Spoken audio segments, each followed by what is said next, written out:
This is the reading for day 37 of the year 2022, February the 6th, 2022. I'm reading from the New Living Translation of the Chronological One-Year Reading Bible. Today's scripture is from the book of Exodus. Exodus chapter 16, starting at verse 1, heading, Manna and Quail from Heaven.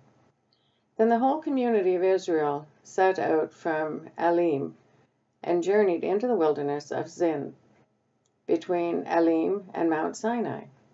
They arrived there on the 15th day of the second month, 1 month after leaving the land of Egypt. There, too, the whole community of Israel complained about Moses and Aaron.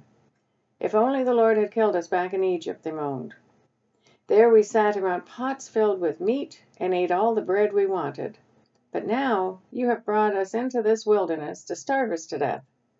Then the Lord said to Moses, Look, I'm going to rain down food from heaven for you. Each day, the people can go out and pick up as much food as they need for that day. I will test them in this to see whether or not they will follow my instructions. On the 6th day, they will gather food, and when they prepare it, there will be twice as much as usual. So Moses and Aaron said to all the people of Israel, By evening you will realize it was the Lord who brought you out of the land of Egypt. In the morning you will see the glory of the Lord, because he has heard your complaints, which are against him, not against us. What have we done that you should complain about us? Then Moses added, The Lord will give you meat to eat in the evening, and bread to satisfy you in the morning. For he has heard all your complaints against him. What have we done? Yes, your complaints are against the Lord, not against us. Then Moses said to Aaron, Announce this to the entire community of Israel. Present yourselves before the Lord, for he has heard your complaining. And as Aaron spoke to the whole community of Israel, they looked out toward the wilderness. There they could see the awesome glory of the Lord in the cloud. Then the Lord said to Moses, I have heard the Israelites' complaints. Now tell them, in the evening you will have meat to eat, and in the morning you will have all the bread you want. Then you will know that I am the Lord your God. That evening vast numbers of quail flew in and covered the camp. And the next morning the area around the camp was wet with dew. When the dew evaporated, a flaky substance, as fine as frost, blanketed the ground. The Israelites were puzzled when they saw it. What is this? They asked each other. They had no idea what it was. And Moses told them, It is the food the Lord has given you to eat. These are the Lord's instructions. Each household should gather as much as it needs. Pick up 2 quarts for each person in your tent. So the people of Israel did as they were told. Some gathered a lot, some only a little. But when they measured it out, everyone had just enough. Those who gathered a lot had nothing left over. Those who gathered only a little had enough. Each family had just what it needed. Then Moses told them, Do not keep any of it until morning. But some of them didn't listen, and kept some of it until morning. But by then it was full of maggots and had a terrible smell. Moses was very angry with them. After this, the people gathered the food morning by morning, each family according to its needs. And as the sun became hot, the flakes they had not picked up melted and disappeared. On the 6th day, they gathered twice as much as usual, 4 quarts for each person instead of 2. Then all the leaders of the community came and asked Moses for an explanation. This is what the Lord commanded. Tomorrow will be a day of complete rest, a holy Sabbath day set apart for the Lord. So bake or boil as much as you want today, and set aside what is left for tomorrow. So they put some aside until morning, just as Moses had commanded. And in the morning the leftover food was wholesome and good, without maggots or odor. Moses said, Eat this food today, for today is a Sabbath day dedicated to the Lord. There will be no food on the ground today. You may gather the food for 6 days, but the 7th day is the Sabbath. There will be no food on the ground that day. Some of the people went out anyway on the 7th day, but they found no food. The Lord asked Moses, How long will these people refuse to obey my commands and instructions? They must realize that the Sabbath is the Lord's gift to you. That is why he gives you a 2-day supply on the 6th day. So there will be enough for 2 days. On the Sabbath day, you must each stay in your place. Do not go out to pick up food on the 7th day. So the people did not gather any food on the 7th day. The Israelites called the food manna. It was white, like coriander seed, and it tasted like honey wafers. Then Moses said, "This is what the Lord has commanded. Fill a 2-quart container with manna to preserve it for your descendants. Then later generations will be able to see the food I gave you in the wilderness when I set you free from Egypt." Moses said to Aaron, "Get a jar and fill it with 2 quarts of manna. Then put it in a sacred place before the Lord to preserve it for all future generations." Aaron did just as the Lord had commanded Moses. He eventually placed it in the Ark of the Covenant, in front of the stone tablets inscribed with the terms of the covenant. So the people of Israel ate manna for 40 years, until they arrived at the land where they would settle. They ate manna until they came to the border of the land of Canaan. The container used to measure the manna was an omah, which was 1/10 of an ephah, which held about 2 quarts. Exodus chapter 17, starting at verse 1. Heading, Water from the Rock. At the Lord's command, the whole community of Israel left the wilderness of Sin and moved from place to place. Eventually, they camped at Rephidim, but there was no water there for the people to drink. So once more, the people complained against Moses. "Give us water to drink," they demanded. "Quiet," Moses replied. "Why are you complaining against me? And why are you testing the Lord?" But tormented by thirst, they continued to argue with Moses. "Why did you bring us out of Egypt? Are you trying to kill us, our children, and our livestock with thirst?" Then Moses cried out to the Lord, "What should I do with these people? They are ready to stone me." The Lord said to Moses, "Walk out in front of the people. Take your staff, the one you used when you struck the water of the Nile, and call some of the elders of Israel to join you. I will stand before you on the rock at Mount Sinai. Strike the rock. The water will come gushing out. Then the people will be able to drink." So Moses struck the rock as he was told, and water gushed out as the elders looked on. Moses named the place Massah, which means test, and Meribah, which means arguing, because the people of Israel argued with Moses and tested the Lord by saying, "Is the Lord here with us or not?" Heading, Israel defeats the Amalekites. While the people of Israel were still at Rephidim, the warriors of Amalek attacked them. Moses commanded Joshua, "Choose some men to go out and fight the army of Amalek for us. Tomorrow I'll stand on top of the hill holding the staff of God in my hand." So Joshua did what Moses had commanded and fought the army of Amalek. Meanwhile, Moses, Aaron, and Hur climbed to the top of a nearby hill. As long as Moses held up the staff in his hand, the Israelites had the advantage. But whenever he dropped his hand, the Amalekites gained the advantage.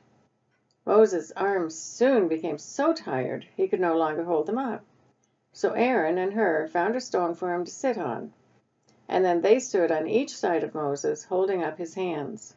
So his hands held steady until sunset. As a result, Joshua overwhelmed the army of Amalek in battle. After the victory, the Lord instructed Moses, "Write this down on a scroll as a permanent reminder, and read it aloud to Joshua. I will erase the memory of Amalek from under heaven." Moses built an altar there and named it Yahweh Nissi, which means "The Lord is my banner." He said, "They have raised their fist against the Lord's throne. So now the Lord will be at war with Amalek, generation after generation." Exodus chapter 18, starting at verse 1. Heading, Jethro's visit to Moses. Moses' father-in-law Jethro, the priest of Midian, heard about everything God had done for Moses and his people, the Israelites. He heard especially about how the Lord had rescued them from Egypt. Earlier, Moses had sent his wife, Zipporah, and his 2 sons back to Jethro, who had taken them in. Moses' first son was named Gershom, for Moses had said when the boy was born, "I have been a foreigner in a foreign land." His second son was named Eliezer, for Moses had said, "The God of my ancestors was my helper. He rescued me from the sword of Pharaoh." Jethro Moses' father-in-law, now came to visit Moses in the wilderness. He brought Moses' wife and 2 sons with him, and they arrived while Moses and the people were camped near the mountain of God. Jethro had sent a message to Moses saying, I, Jethro, your father-in-law, am coming to see you with your wife and your 2 sons. So Moses went out to meet his father-in-law. He bowed low and kissed him.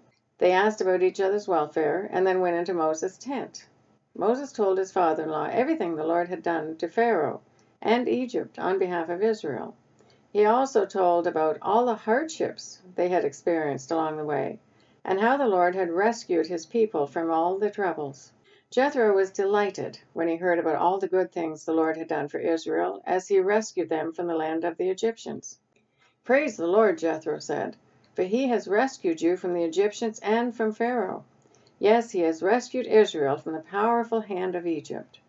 I know now that the Lord is greater than all other gods, because he rescued his people from the oppression of the proud Egyptians. Then Jethro, Moses' father-in-law, brought a burnt offering and sacrifices to God. Aaron and all the elders of Israel came out and joined him in a sacrificial meal in God's presence. Heading: Jethro's wise advice. The next day, Moses took his seat to hear the people's disputes against each other. They waited before him from morning until evening. When Moses' father-in-law saw all that Moses was doing for the people, he asked, What are you really accomplishing here? Why are you trying to do all this alone while everyone stands around you from morning till evening? Moses replied, Because the people come to me to get a ruling from God. When a dispute arises, they come to me, and I am the one who settles the case between the quarreling parties. I inform the people of God's decrees and give them his instructions. This is not good, Moses' father-in-law exclaimed. You're going to wear yourself out, and the people too. This job is too heavy a burden for you to handle all by yourself. Now listen to me and let me give you a word of advice, and may God be with you. You should continue to be the people's representative for God, bringing the disputes to him. Teach them God's decrees. Give them his instructions. Show them how to conduct their lives, but select from all the people some capable, honest men who fear God and hate bribes. Appoint them as leaders over groups of 1,000, 100, 50, and 10. They should always be available to solve the people's common disputes. But have them bring the major cases to you. Let the leaders decide the smaller matters themselves. They will help you carry the load, making the task easier for you. If you follow this advice, and if God commands you to do so, then you will be able to endure the pressures, and all these people will go home in peace. Moses listened to his father-in-law's advice and followed his suggestions. He chose capable men from all over Israel and appointed them as leaders over the people. He put them in charge of groups of 1,000, 100, 50, and 10. These men were always available to solve the people's common disputes. They brought the major cases to Moses, but they took care of the smaller matters themselves. Soon after this, Moses said goodbye to his father-in-law, who returned to his own land. Exodus chapter 19, starting at verse 1. Heading: The Lord reveals himself at Sinai. Exactly 2 months after the Israelites left Egypt, they arrived in the wilderness of Sinai. After breaking camp at Rephidim, they came to the wilderness of Sinai and set up camp there at the base of Mount Sinai. Then Moses climbed the mountain to appear before God. The Lord called to him from the mountain and said, Give these instructions to the family of Jacob. Announce it to the descendants of Israel. You have seen what I did to the Egyptians. You know how I carried you on eagle's wings and brought you to myself. Now, if you will obey me and keep my covenant, you will be my own special treasure from among all the peoples on earth. For all the earth belongs to me, and you will be my kingdom of priests, my holy nation. This is the message you must give to the people of Israel. So Moses returned from the mountain and called together the elders of the people and told them everything the Lord had commanded him. And all the people responded together, We will do everything the Lord has commanded. So Moses brought the people's answers back to the Lord. Then the Lord said to Moses, I will come to you in a thick cloud, Moses, so the people themselves can hear me when I speak with you. Then they will always trust you. Moses told the Lord what the people had said. Then the Lord told Moses, "Go down and prepare the people for my arrival. Consecrate them today and tomorrow, and have them wash their clothing. Be sure they are ready on the third day, for on that day the Lord will come down on Mount Sinai as all the people watch. Mark off a boundary all around the mountain. Warn the people, be careful. Do not go up on the mountain or even touch its boundaries. Anyone who touches the mountain will certainly be put to death. No hand may touch the person or animal that crosses the boundary. Instead, stone them or shoot them with arrows. They must be put to death. However, when the ram's horn sounds a long blast, then the people may go up on the mountain." So Moses went down to the people. He consecrated them for worship, and they washed their clothes. He told them, "Get ready for the third day, and until then abstain from having sexual intercourse." On the morning of the third day, thunder roared, lightning flashed, a dense cloud came down on the mountain. There was a long, loud blast from a ram's horn, and all the people trembled. Moses led them out from camp to meet with God, and they stood at the foot of the mountain. All of Mount Sinai was covered with smoke, because the Lord had descended on it in the form of fire. The smoke billowed into the sky like smoke from a brick kiln, and the whole mountain shook violently as the blast of the ram's horn grew louder and louder. Moses spoke, and God thundered his reply. The Lord came down on the top of Mount Sinai and called Moses to the top of the mountain. So Moses climbed the mountain. Then the Lord said to Moses, "Go back down and warn the people not to break through the boundaries to see the Lord, or they will die.